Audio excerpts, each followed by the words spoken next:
ओम अज्ञानतिमिरान्धस्य ज्ञानाञ्जनशलाकया सत्सुरोन्मिलितं येन तस्मै श्रीगुरुवे नमः। नमो विष्णुपादाय कृष्णप्रेष्ठाय भूतले श्रीमते भक्तिवेदान्त स्वामीति नामिने। नमस्ते सारस्वती देवे गौरवाणी प्रचारिणे निर्विशेषशून्यवादी पाश्चात्यदेशतारिणे। जय श्री कृष्ण चैतन्य प्रभु नित्यानंद श्री अद्वैत गदाधर श्रीवासदि गौरभक्तवृंद। हरे कृष्णा कृष्ण कृष्ण हरे हरे, हरे राम राम राम हरे हरे। हरे कृष्णा। பக்தர்களுக்கு இனிமையான காலை வணக்கம்.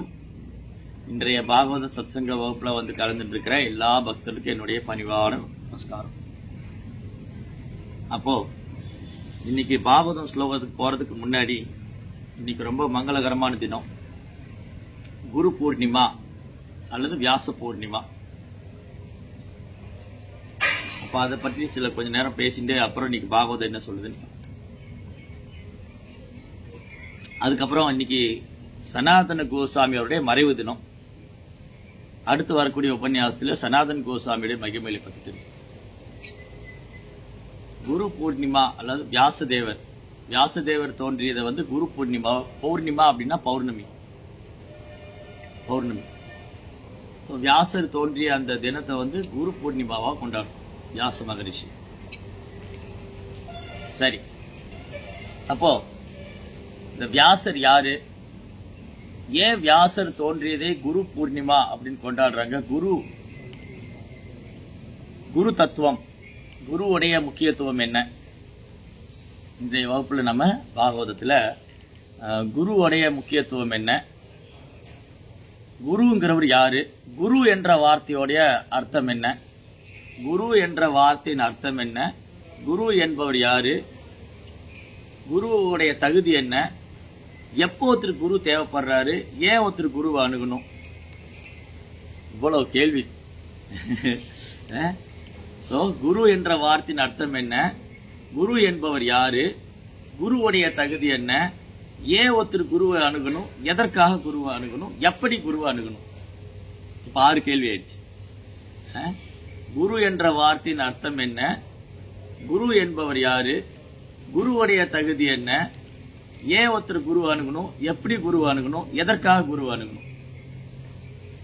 இப்போ ஒரு கேள்விக்காக பதில் கண்டுபிடிக்கும், பதில் கிடைக்கணும். சோ குரு, குரு கு ரு இந்த 2 எழுத்து இருக்கு. கு ரு. அப்ப குருன்னா என்ன அர்த்தம்?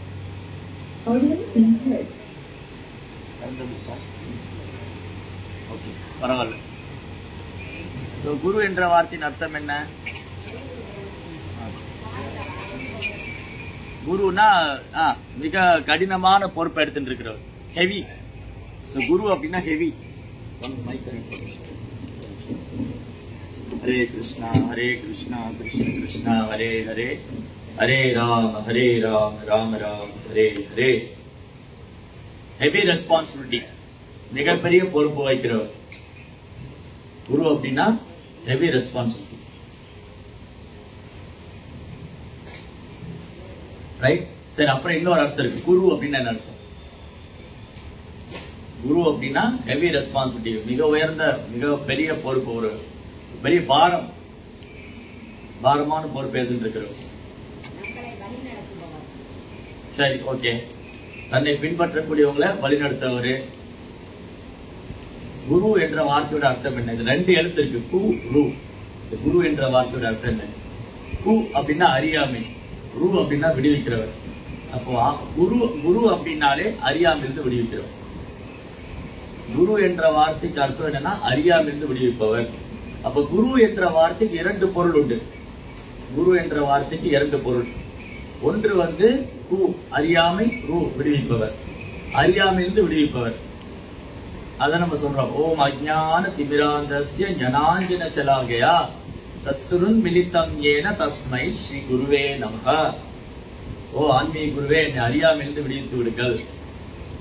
அப்ப அறியாமைங்கிறது என்னது? தன்னை உடலோடு அடையாளப்படுத்திக் கொள்றது, உடல் சார்ந்த விஷயங்களை பற்றுதல் கொண்டிருப்பது. இந்த அறியாமையிலிருந்து விடுவிக்கிறது, அறியாமையிலிருந்து விடுவிக்கிறது. சோ குரு என்றால் அறியாமையிலிருந்து விடுவிப்பவர். குரு என்றால் மிக உயர்ந்த பொறுப்பு, மிகப்பெரிய பாரம் ஏற்றிருப்பவர். ரைட். இப்ப குருன்னா என்ன தெரிஞ்சு? சரி, அடுத்தது இந்த குருவுக்கான தகுதி என்ன? குருவோட குவாலிபிகேஷன். இன்னைக்கு சமுதாயத்துல நிறைய போலி குருமார்கள் இருக்காங்க. அந்த குரு, இந்த குரு, சத்குருன்னு சொல்லி நிறைய பேர் இருக்காங்க. இங்க கலியுகத்துல குருக்களுக்கு பஞ்சமே இல்லை, நிறைய குருமார்கள் இருக்காங்க. அப்படி இருக்கும்போது இதுல உண்மையான குரு எப்படி நம்ம செலக்ட் பண்றது? குருமார்கள், குரு நிறைய பேர் தன்னை குருன்னு நிறைய பேர் சொல்லிக்கிறாங்க. நான் சத்குரு, நான் அந்த குரு, இந்த குரு, ராஜகுரு, பரமகுரு, இந்த மாதிரி நிறைய இருக்காங்க. மழைக்காலத்துக்கு முளைக்கிற காலம் மாதிரி, மழைக்காலத்துல மழை பெஞ்சா டக்கு டக்கு டக்குன்னு காலம் முளைக்கும். அந்த மாதிரி நாளுக்கு நாள் குரு முளைச்சுக்கிட்டே இருக்காங்க. அப்ப குருவோடைய ஒரு உண்மையான குரு எப்படி நம்ம கண்டுபிடிக்கிறது? சோ ஆன்மீக குருவுடைய தகுதி என்னன்னா, உண்மையான ஆன்மீக குருவுடைய தகுதி என்னன்னா, அவர் பரம்பரா அங்கீகரிக்கப்பட்ட அதிகாரப்பூர்வமான ஆச்சாரிய சம்பிரதாயம், அங்கீகரிக்கப்பட்ட அதிகாரப்பூர்வமான ஆச்சாரிய சம்பிரதாயத்தில் வரக்கூடியவர். சரி, அப்புறம் வேற என்ன தகுதி? அவர் தன்னை உணர்ந்த ஆத்மாவா இருக்கணும். நான் இந்த உடல் எல்லாம் ஆத்மான்னு தன்னை உணர்ந்த ஆத்மா. இல்ல, அது நீங்க என்ன சொல்ல வந்தீங்க? அல்ல, அது ஓகே, ரைட். குரு பிரம்மத்தில் நிலை பெற்றவர்னா அவர் தன்னை உணர்ந்த ஆத்மா. நான் இந்த உடல் எல்லாம் ஆத்மா, நான் நித்தியமானவன், அழிவற்றவன், ஆன்மீகமானவன் அப்படின்னு தன்னை உணர்ந்த ஆத்மாவா இருக்கு. சரி, அப்புறம் இந்த ஆன்லைன்ல இருக்கா பல் தெரியும்னா கை தூக்குங்க. குருவோடைய அடையாளம் ஃபர்ஸ்ட், அவரு அங்கீகரிக்கப்பட்ட அதிகாரப்பூர்வமான ஆச்சாரிய சம்பிரதாயத்துல வரணும். அப்புறம் ஒரு தன்னை உணர்ந்த ஆத்மாவா இருக்கணும். கவிதா மாதாஜி,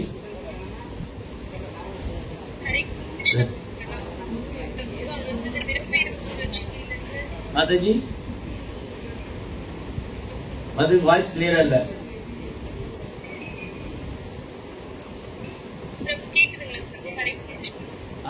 சொல்லுங்க மாதாஜி.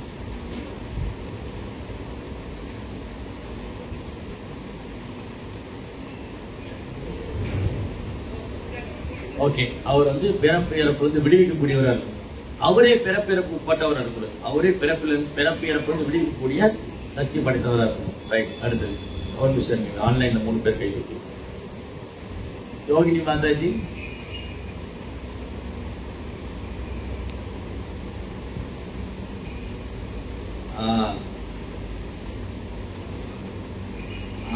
ஆறு விதமான உந்துதல்களை கட்டுப்பட்டு உலகத்துக்கே குருவா இருக்க முடியும். யார் சொன்னா? ரூபகோசாமி. வாச்சோ வேகம், மனச குரோதோ வேகம், ஜிகுவா வேகம், உத்தர உபஸ்த வேகம். வார்த்தையால் வரக்கூடிய உந்துதல், மனதினால் எழக்கூடிய உந்துதல், புலன்களால் எழக்கூடிய உந்துதல், அப்புறம் வாச்சோ வேகம், மனசு வார்த்தையினால் வரக்கூடிய உந்துதல், மனதினால் எழக்கூடிய உந்துதல், மனசு குரோதம் கோபத்தை கட்டுப்படுத்துறது, புலன்களால் வரக்கூடிய உந்துதல், வயிறு, பாலுறுப்பு, இந்த மாதிரி இந்த உந்துதல் எல்லாம் கட்டுப்படுத்தவர் தான் உலகத்துக்கே குருவா இருக்க முடியும் அப்படின்னு சொல்லியிருக்கு. யார் அன்மியூட்ல இருக்காங்க? லேப்டாப் சார்ஜ் போட்டு கனெக்ட் பண்ணுங்க. போன்ல சரியா செட் ஆகும். ஒரு நிமிஷம், யார் அன்மியூட்ல இருக்காங்க?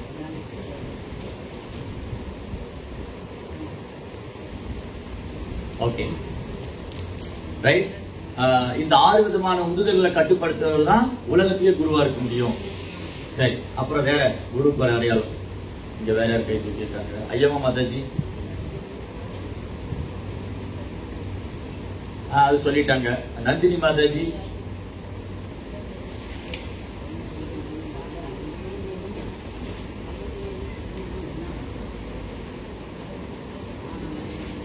ஓகே. மற்றவருக்காக, மற்ற ஜீவன் மேல இறக்கம் உண்டு கொண்டு அவங்களை விடுவிக்கக்கூடியவராக. ஓகே, சரி. வேற என்ன இருக்கு?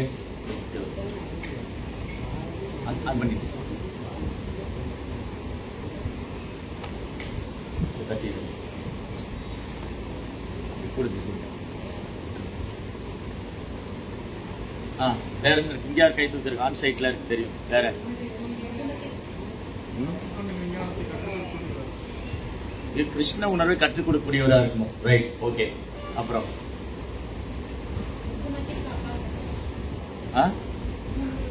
முக்குணத்துக்கு அப்பாற்பட்டவரா இருக்கணும். அப்புறம் ஒன்று பாக்கி இருக்கு, எல்லாம் சொல்லியாச்சு. ஆன்மீக குரு வந்து அங்கீகரிக்கப்பட்ட அதிகாரப்பூர்வமான ஆச்சாரிய சம்பிரதாயத்திலிருந்து வந்து 2 விஷயம் பாக்கி இருக்கு. நீங்க சொன்னதுல என்ன 2 பாக்கி இருக்கு? ஆன்மீக குருவானவர் அங்கீகரிக்கப்பட்ட அதிகாரப்பூர்வமான ஆச்சாரிய சம்பிரதாயத்திலிருந்து வரணும், அவர் தன்னை உணர்ந்த ஆத்மாவா இருக்கணும். அப்புறம் 6 விதமான உந்துதலை கட்டுப்படுத்தி இருக்கணும். ஓகே, மனிதனுடைய குறைகளுக்கெல்லாம் அப்பாற்பட்டவரா இருக்கணும். அப்புறம் தன்னுடைய சொந்த கருத்துக்களை மனம் போன போக்குல சீடர்களை வழி நடத்தக்கூடாது, சொந்த கருத்துக்களை சொல்லக்கூடாது. அப்புறம் சொன்னாங்களா? அப்ப அப்புறம் என்ன அவங்க என்ன சொன்னாங்க?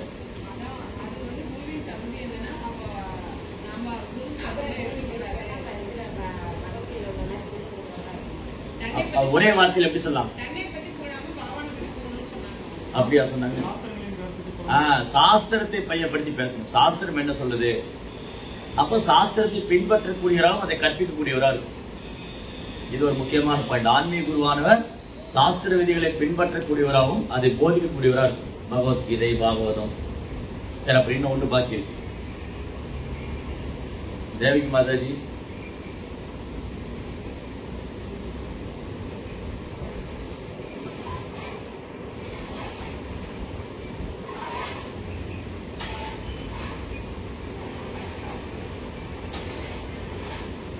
சீடர்களை புரிந்து கொண்டு அவர் வழிநடத்தக்கூடியவராக இருக்கணும். சரி, ஓகே. அப்புறம் ஓகே, சாஸ்திர விதிப்படி அவர் நடக்கணும், அவர் நடத்தவும் செய்யணும். அவர் சாஸ்திர விதி சொல்லியாச்சு, அவர் சாஸ்திர விதிகளை பின்பற்றணும், மற்றவங்களை பின்பற்ற வைக்கணும். அப்புறம் இவ்வளவு சொல்லி இன்னும் ஒண்ணு, இதுதான் இவ்வளவு நேரம் வரல. அவருக்கு வந்து பகவானுடைய பக்தரா இருக்கணும், வைஷ்ணவரா இருக்கணும். அதுதான் தகுதி. சத்கர்ம நிபுணோ விப்ரா மந்திர தந்திர விசாரதா அவைஷ்ணவோ நசாத் வைஷ்ணவா சபச்சோ குரு. ஒருத்தர் வந்து பிராமணருக்கு உண்டான 6 விதமான தொழில ரொம்ப எக்ஸ்பர்ட்டா அதுல ஃபாலோ பண்ணலாம். ஒருத்தர் வந்து பிராமணருக்கு உண்டான கடமைகளை செய்வது ரொம்ப தேர்ச்சி பெற்றவராக இருக்கலாம். சத்கர்மா, பிராமணருடைய 6 கர்மா. என்னது பிராமணருடைய 6 கர்மா? பதன்பாதன், யஜஞ்சாதன், தான பரிக்கிரகா. சாஸ்திரம் கற்றுக்கொள்வது, மற்றொரு கற்பிப்பது. அப்புறம் பகவானை வழிபடுறது, மற்றொரு வழிபட சொல்லிக் கொடுக்கிறது. அப்புறம் தன்னிட்ட உள்ள பொருளை தானம் கொடுக்கிறது, பிற கொடுக்கூடிய தானங்களை ஏற்றுக்கிறது. இந்த 6 விதமான தொழிலால அவர் பிராமணர் அறியப்படுறாரு. இந்த 6 விதமான தொழிலால இந்த 6 விதமான தொழிலால அவர் பிராமணரா அறியப்படுறார். சத்கர்மா. அப்ப சத்கர்மா, ஹரே கிருஷ்ணா,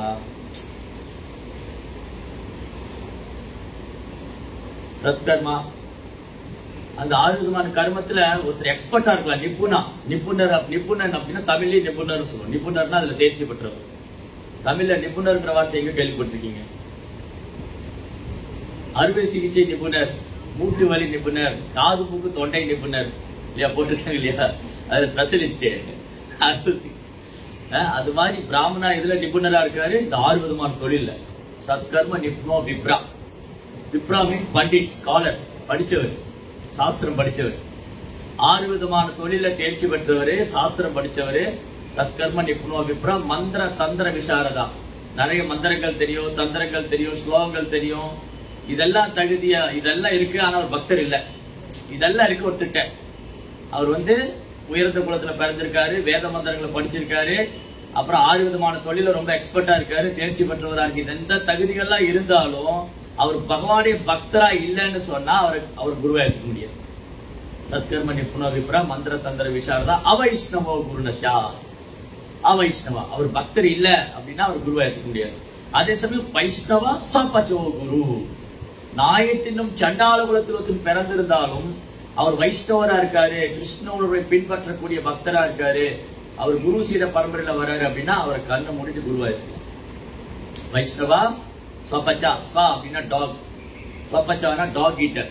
நாய் தின்னும் சண்டால குலத்தில் ஒருத்தர் வந்திருந்தாலும் அவர் கிருஷ்ண உணர்வு தத்துவங்களை தீவிரமா பின்பற்றாரு, அவர் அதிகாரப்பூர்வமான ஆச்சாரிய சம்பிரதாயத்தில் வராருன்னா அவர் குருவா எடுத்துக்கலாம். அப்ப குருவுடைய தகுதி இதுதான். அவர் பவானி பக்தரா இருக்கணும், அங்கீகரிக்கப்பட்ட அதிகாரப்பூர்வமான ஆச்சாரிய சம்பிரதாயத்தில் வரக்கூடியவரா இருக்கணும், சாஸ்திர விதிகளை பின்பற்றக்கூடியவரா இருக்கணும், சாஸ்திர விதிகளை கற்பிச்சு கொடுக்கக்கூடியவரா இருக்கணும். இதெல்லாம் தான் குருவுடைய தகுதி. அப்ப குரு அப்படின்னா வார்த்தைக்கு அர்த்தம் என்னன்னு பார்த்தோம். குருங்கிற வார்த்தைக்கு அர்த்தம் என்னது? அறியாமையிலிருந்து விடுவிப்பவர் இல்ல, மிகவும் கடினமான பொறுப்பை எடுத்திருக்கிறவர், ஹெவி ரெஸ்பான்சிபிலிட்டி. சரி, அப்ப குருவுடைய தகுதி என்ன?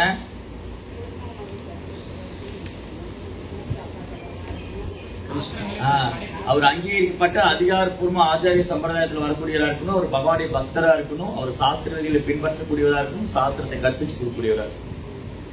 ரைட், இதெல்லாம் தான் குரு. குருன்னா என்ன, அவருடைய தகுதி என்ன? அடுத்தது, எப்போ ஒருத்தர் குரு அவசியம், ஏன் ஒருத்தர் குரு அணுகணும்? இல்ல, அது அறியாமையிலிருந்து என்ன விடுவீங்கன்னு குருகிட்ட பிரார்த்தனை பண்றோம். எப்போ ஒருத்தர் குரு அவசியம், ஏன் ஒருத்தர் குருகிட்ட போவோம்? அது எப்ப எங்க சொல்லியிருக்கு? அர்ஜுன் என்ன பண்ணாரு? எப்ப கிருஷ்ணரை சரணடைஞ்சாரு? கார்பண்யதோசோ பகதஸ்ரபாவா பிச்சாமித்தாம் தர்ம சமூட சேதாவா எஷ இஷா நிஷிதம் பிரபூகி தன்மே சிஷ்யஸ்தேகம் ஆதிமாம் தாம் பிரபந்தம். கிருஷ்ணா, என்னுடைய கர்மித்தனத்தினால இப்ப நான் குழம்பி போயிருக்கேன், என்னால ஒரு முடிவு எடுக்க முடியல, எது சரி எது தப்பு எது தர்மம் எது அதர்மம் என்னால ஒரு முடிவுக்கே வர முடியல, அதனால நான் உங்களை சரணடைகிறேன், தயவுசெய்து என்ன வந்து உங்க சீடனா ஏத்துக்கங்க. ரைட், வாழ்வின் குழப்பங்கள், வாழ்வின் குழப்பம் நிறைந்திருக்கும் போது அது ஒரு தீர்வு எடுக்க முடியாது. அதுக்குதான் குரு. குரு எதுக்குன்னா வாழ்க்கையில் பிரச்சனைக்கு தீர்வு காண்றது. வாழ்க்கையில் பிரச்சனைக்கு தீர்வுன்னா என்ன நினைக்க கூடாது? என் பொண்ணுக்கு கல்யாணம் ஆயிருமா, என் பையனுக்கு வேலை கிடைச்சிருமா, நான் வீடு வாங்கிடுவேனா, நான் இடம் வாங்கிடுவேனா, இதுக்கெல்லாம் குரு வந்து என்ன ஆசீர்வாதம் பண்ணுவாரா? இதெல்லாம் வாழ்க்கையின் பிரச்சனை. அப்ப வாழ்க்கையின் பிரச்சனைனா என்னது? தர்மம் எது அதர்மம் எது, நான் என்ன செய்யணும் என்ன செய்யக்கூடாது, நான் எப்படி இந்த பிறப்பு சக்கரத்திலிருந்து விடுபடுறது, நான் எப்படி அறியாமையிலிருந்து விடுபடுறது, நான் இந்த உடல் எல்லாம் ஆத்மாங்கிறது எப்படி நான் உணர்றது, நான் இறைவனை எப்படி உணர்றது, இதுதான் வாழ்க்கையால். இதை தெரிஞ்சுக்காம இருக்கிறதா வாழ்க்கையின் பிரச்சனை. இதுக்குதான் தீர்வு காணும். இந்த பௌதிக உலகத்துல நான் பிறந்து துன்பப்பட்டு இருக்குமே அதுக்கு தீர்வு காணும். தஸ்மாத் குரு பிரபத்தியேத ஜிக்ஞாசு ஸ்ரேய உத்தமா. தஸ்மாத், எனவே ஒருத்தர் குரு எப்ப அவசியம்? கேள்வி கேட்கறதுக்காக. குருகிட்ட இந்த கேள்வி எல்லாம் கேட்கணும். பாருங்க, இன்னைக்கு சனாதன் கோஸ்வாமியோட மறைவு தினம். இப்ப பாருங்க, ஒரே விஷயத்துல நிறைய விஷயங்கள் வந்து அதுக்குள்ள இன்க்ளூடிங் ஆகும். நம்ம சாஸ்திரத்தை பத்தி பேசும்போதோ இல்ல பகவானை பத்தி பேசும்போதோ சில விஷயங்களை நீங்க ஒப்பிட்டு பார்க்கலாம், அதை தவிர்க்கவே முடியாது. அதுதான் இதோட சிறப்பு. இன்னைக்கு குரு பூர்ணிமா. அப்போ குரு பத்தி பேசும்போது வியாசரை பத்தி பேசணும், வியாசர் பத்தி பேசும்போது சனாதன் கோஸ்வாமி பத்தி பேசணும். சனாதன் கோஸ்வாமி என்ன பண்ணாரு? எப்படி ஒரு குரு அருகினாரு? குருகிட்ட போய் என்ன பண்ணாரு? ஃபர்ஸ்ட் குருகிட்ட கேள்வி கேட்கிறாரு. ஃபர்ஸ்ட் குருகிட்ட கேள்வி கேட்கறதுக்கு முன்னாடி என்ன பண்ணாரு? ஒரு சீடர் எப்படி குரு அணுகணும்? நீங்க வாயில புல்லுக்கட்டு வச்சுதான் குரு அணுகுனீங்களா? இங்க யாராவது நம்ம தீட்சை வாங்கணுமே வாயில புல்லுக்கட்டை வச்சுட்டு மேல ஆம்பளைங்க ஜென்ஸ்னா பிரபுன்னு மேல சட்டை ஒண்ணு போடாம வாயில புல்லுக்கட்டை வச்சுட்டு ஒரு தண்டம் தரையில விழுகிற மாதிரி நம்ம குரு அணுகணுமா? குருக்காக பிக்ஷை எடுத்தோம். தீட்சை வாங்கிட்டு தீட்சை வாங்கணும்னு என்ன பண்ணோம்? குருக்காக பிக்ஷை எடுத்தோம். குருக்காக பிக்ஷை எடுத்தது அந்த அறைக்குள்ளேயே இல்ல அந்த கிரவுண்டுக்குள்ள இருக்கிற பக்தத்தை மட்டும் கேட்டோமா இல்ல ரோட்ல போய் பிக்ஷை எடுத்தோமா? தெரியுதா? அப்ப நம்முடைய சரணாகதி தெரியுதா? நம்ம அங்க தெரிஞ்சவங்க அந்த ஹால்ல, இனிஷியேஷன் ஹால்ல, நம்ம தீட்சை வாங்கின இடத்துல யாரெல்லாம் பக்தர்கள் இருந்தாங்களோ அவங்ககிட்ட தான் போய் கேட்டோம். ஓட்டை விட்டு அந்த ஹாலை விட்டு வெளியில போய் தெருவில் நின்று பிக்ஷை எடுக்கல. நான் வந்து இன்னைக்கு தீட்சை வாங்கியிருக்கேன், என் குருவுக்கு நான் வந்து தட்சிணை கொடுக்கணும், அம்மா தாயே பிக்ஷை போடுங்கம்மா அப்படின்னு தெருவில் இறங்கி பிக்ஷை எடுத்தோமா? இல்ல. சரி, குருக்கிட்ட நம்ம இப்படி அணுகணும், வாயில புல்லுக்கட்டை வச்சுட்டு ஒரு தண்டம் தரையில விழுற மாதிரி குரு முன்னாடி போய் நான் முட்டாள், நான் அறியாமையில் இருக்கேன், நான் யாருன்னு எனக்கு தெரியல, கியாமி ஆமே மோரே ஜபத் அப்பத்ராய் கியாமி, ஏன் எனக்கு இந்த 3 வகையான துன்பம் வருது? சனாதன் கோஸ்வாமி வாயில ஒரு புல்லுக்கட்டை வச்சுட்டு ஒரு அடிமை மாதிரி தன்னுடைய ஆன்மீக குருவான சைதன்ய மகாபிரபு பகவான் தான், அவர் முழுமுதற் கடவுள். அவர் கோசாமிகளுக்கு ஆச்சாரியராகவும் இருக்கார். சைதன்ய மகாபிரபு 2 ரோல் பண்றாரு. சைதன்ய மகாபிரபு 2 விதமான கதாபாத்திரம், 3 விதமான கதாபாத்திரம். சைதன்ய மகாபிரபு 3 விதமான கதாபாத்திரம் பண்றாரு. அவர் முழுமுதற் கடவுளாகவும் இருக்காரு, அவர் பக்தனாவே லீலை பண்ணிட்டு இருக்காரு, அவர் ஆச்சாரியனாவும் இருக்காரு. சைதன்ய மகாபிரபு ஆச்சாரியனா இருக்காரு. கீதையோட ஆச்சாரியன் யாரு? கிருஷ்ணர். கிருஷ்ணருக்கு இன்னொரு பேர் கீதாச்சாரியர். கீதை சொன்னதுனால அவரும் கிருஷ்ணரும் ஆச்சாரியர் தான். அப்படி பார்க்க போனா பகவான் தான் ஆதி குரு, கிருஷ்ணர் தான் ஆதி குரு, அவர் தான் ஜெகத்குரு. கிருஷ்ணன் வந்தே ஜெகத்குரு, அவர் தான் இந்த உலகத்துக்கே அகிலத்துக்கே குரு. அகில குரு, அகில குரு பகவான் நமஸ்தே. சோ பகவான் கிருஷ்ணர் ஆதி குரு, ஜெகத்குரு. அப்ப சைத்தன்ய மகாபிரபு அவர் ஆச்சாரியர், பகவான் தான் ஆச்சாரியனா வந்திருக்காரு. கிருஷ்ணர் பகவத்கீதை சொல்லி கொடுத்தாரு, சைத்தன்ய மகாபிரபு என்ன சொல்லி கொடுத்தாரு? கிருஷ்ணர் வந்து ஆச்சாரியனா வந்து பகவத்கீதை. ஓகே, சைத்தன்ய மகாபிரபு பக்தனா எப்படி ஆகுதுன்னு சொல்லி கொடுத்தாரு, எப்படி பகவானை சரணடைறதுன்னு சொல்லி கொடுத்தாரு. பகவானை பக்தனா வந்து கிருஷ்ணர் வந்து என்ன சரணடைன்னு சொன்னாரு. கிருஷ்ணர் வந்து என்ன போதிக்கிறாரு? நீ எல்லா தர்மத்தை விட்டு என்ன சரணடைன்னு சொல்றாரு. சைதன்ய மகாபிரபு என்ன பண்றாரு? எப்படி சரணடைன்னு சொல்லி கொடுக்கிறாரு. நம்ம பகவானே சைதன்ய மகாபிரபு வந்து பக்தனுடைய ரூபத்துல வந்து அவர் சரணாகதி என்னன்னு காமிச்சு கொடுக்கிறார். எப்படி சரணடையணும், எப்படி வைஷ்ணவருக்கு சேவை பண்ணணும், எப்படி குருவுக்கு சேவை பண்ணணும், சைதன்ய மகாபிரபு காமிச்சு கொடுக்கிறார். ரைட். சோ சீடருடைய தகுதி, இப்போ குருவுடைய தகுதி பார்த்தோம். அடுத்து சீடருடைய தகுதி. சீடருடைய தகுதி என்னன்னா, பிராணிபாதேன பரிப்பிரஷ்னேன சேவையா, அடக்கமா பணிவா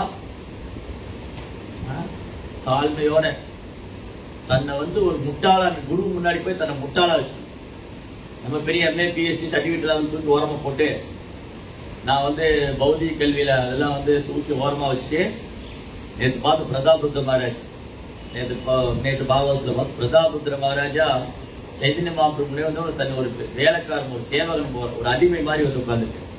இத்தனைக்கு அவர் ராஜா சக்கரவர்த்தி பிரதாபருத்ரா.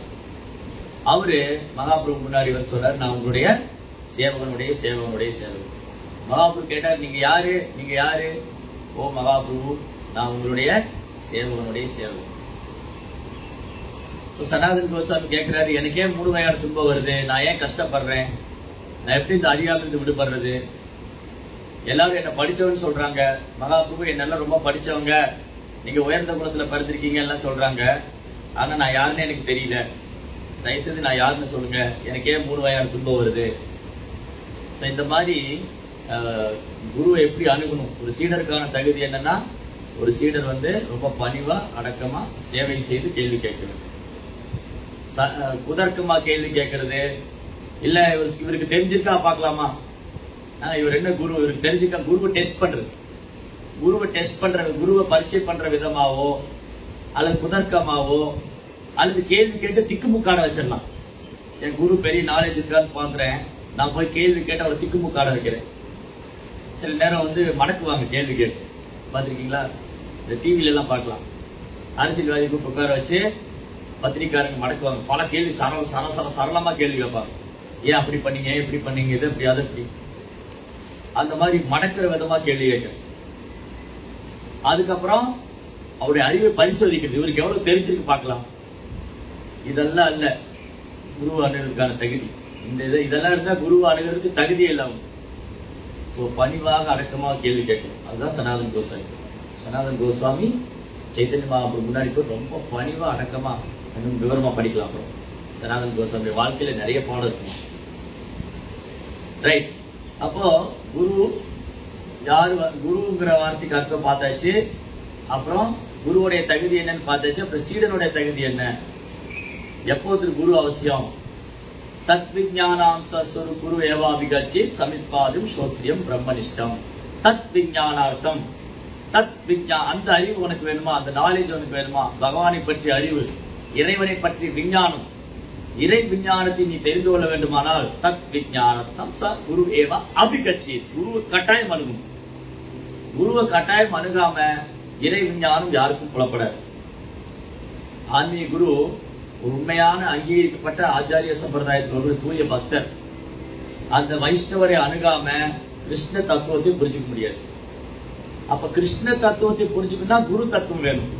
அந்த குரு தத்துவம் கிருஷ்ணாத்திலிருந்து தான் வருது. கிருஷ்ணாட்டிலிருந்து பல்வேறு தத்துவங்கள் வருது. என்னென்ன தத்துவம் ஏற்கனவே பேசியிருக்கோம். கிருஷ்ணாத்திலிருந்து நிறைய தத்துவங்கள் வருது. விஷ்ணு தத்துவம், ஜீவ தத்துவம், பஞ்ச தத்துவம், புருஷாவதாரம், சரி புருஷ தத்துவம், அப்புறம் சிவ தத்துவம், சக்தி தத்துவம், நாம தத்துவம், பிரேம தத்துவம், இது மாதிரி பகவான் பல்வேறு சக்திகள். அப்ப குரு தத்துவம், குருங்கிறவர் ஒரு சாதாரண நபர் அல்ல. அதாவது உண்மையான குரு. உண்மையான குரு சாதாரண நபர் அல்ல. இது ஸ்ரீமத் பாகவதத்துல 11ஆம் ஸ்கந்தத்துல பகவான் கிருஷ்ணர் உத்தவர்கிட்ட சொல்றாரு. உத்தவர்கிட்ட தன்னுடைய நண்பரான உத்தவர்கிட்ட சொல்றாரு, ஆச்சாரிய மாம் நோ விஜானியம் நாம் மன்வேத கரிகிஷி. உத்தவா, எனக்கும் ஆச்சாரியனுக்கும் எந்த வித்தியாசமும் கிடையாது. எனக்கும் ஆச்சாரியனுக்கும் எந்த வித்தியாசம் கிடையாது. அதே மாதிரி வேற எங்க படிச்சிருக்கோம். ஆச்சாரியனுக்கும் நமக்கு ஆச்சாரியனுக்கும் கிருஷ்ணருக்கும் எந்த வித்தியாசம் கிடையாதுன்னு எங்க படிச்சிருக்கோம். சாட்சாத் ஹரித்வேன சமஸ்த சாஸ்திரே. எல்லா சாஸ்திரம் சொல்றது ஆன்மீக குரு சாட்சாத் ஹரி, சாட்சாத் ஹரித்வேன. ஓ, அப்படின்னா குரு கடவுளா? உண்மையான குரு தன்னை கடவுள் கிளைம் பண்ண மாட்டார். உண்மையான குரு கடவுள் கிளைம் பண்ண மாட்டார். கடவுள்னு தன்னை பிரகடனப்படுத்த மாட்டார்.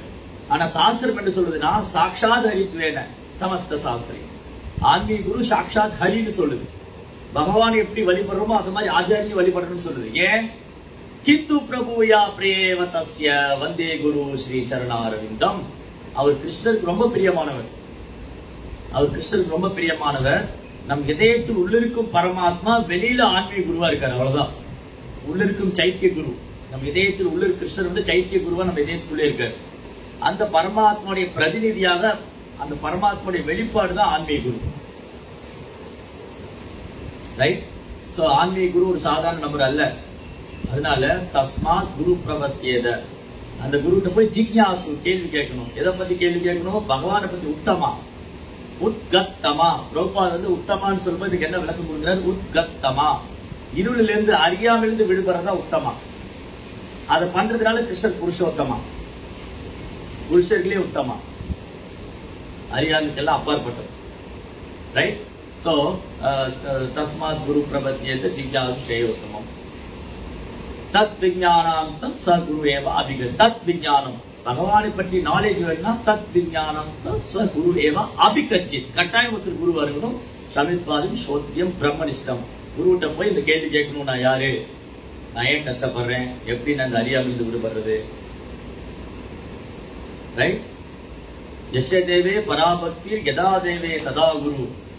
யார் ஒருத்தர் ஆன்மீக குருவுடைய தாமரை திருவடிகளை சரணடைஞ்சிருக்காங்களோ அவங்களுக்கு வேதத்தின் ரகசியம் எல்லாம் தானா வெளிப்படுத்தப்படும். யஸ்ய தேவே பராபக்தி யதா தேவே ததா குரு. அவருக்கு அந்த மாதிரி ஆன்மீக குருவை, உண்மையான ஆன்மீக குருவை பரம்பரையில, குரு சீட பரம்பரையில அங்கீகரிக்கப்பட்ட அதிகாரப்பூர்வமான ஆச்சாரிய சம்பிரதாயத்தில் வரக்கூடிய ஒரு ஆன்மீக குருவை நம்ம சரணடைஞ்சோம்னா நமக்கு வேதத்தின் ரகசியம் எல்லாம் தானா வெளிப்படுத்தப்படும். ஆச்சாரியவான் புருஷோ வேதகா. ஆச்சாரியனுடைய திருவடியை யார் சரணடைறாங்க? வேதத்தின் ரகசியம் வெளிப்படும். அப்ப வேதத்தோட ரகசியம் என்னது? வேதேஷ சர்வே ரகமே வேத்யோ வேதாந்த கிருத் வேதவி விதேக. இந்த ஸ்லோகத்தை இன்னும் நம்ம ஆராய்ச்சி படிக்கணும். இந்த ஸ்லோகத்தை இன்னும் ஆராய வேண்டியது என்னன்னா, வேதேஷ சர்வே அகமேவ வேத்யோ, வேதங்களால் அறியப்பட வேண்டிய ஒரு கிருஷ்ணா. அப்ப ஆன்மீக குருவை சரணடையும் போது அவருடைய கருணையால கிருஷ்ணரை தெரிஞ்சுக்கலாம். ரைட்? இப்போ கிருஷ்ணரை பத்தி எல்லாருக்குமே தெரியும். கிருஷ்ணரை பற்றி பாரதத்துல, தமிழ்நாடு, இந்தியாவில் எல்லாருக்கும் தெரியும். ஆனா கிருஷ்ணர் முழுமுதற் கடவுள் எப்படி தெரியும்? பிரபுபாடி திருவடிகளை சரணடையும் போதுதான். இல்லாட்டி கிருஷ்ணர் மற்ற தேவர்கள் ஒருத்தரு, இல்லாட்டி 10 அவதாரத்துல ஒருத்தரு, இப்படிதான் புரிஞ்சுக்கிட்டு இருப்பாங்க. ஆனா கிருஷ்ணா பரமபுருஷோத்தமனான முழுமுதற் கடவுள். அவர் தான் எல்லா அவதாரத்துக்கும் ஆதாரம் அப்படிங்கறது பிரபுபாடி கருணையால் தெரிஞ்சு. ரைட்? சோ இப்படி இன்னும் ரொம்ப அதை ஆராய வேண்டியது இருக்கு. இன்னும் ரொம்ப பார்க்க வேண்டியது இருக்கு. அதுல அந்த ஸ்லோகத்துக்கு சும்மா ஒரு வரிதான், அதுக்குள்ள எவ்வளவு அர்த்தம் இருக்கு. சமஸ்கிருதத்தை பத்தி நீங்க முட்டாள்களுக்கு ஒண்ணுமே புரியாது. சமஸ்கிருதத்தை திணிக்கிறாங்க, உனக்கு என்ன தெரியும்?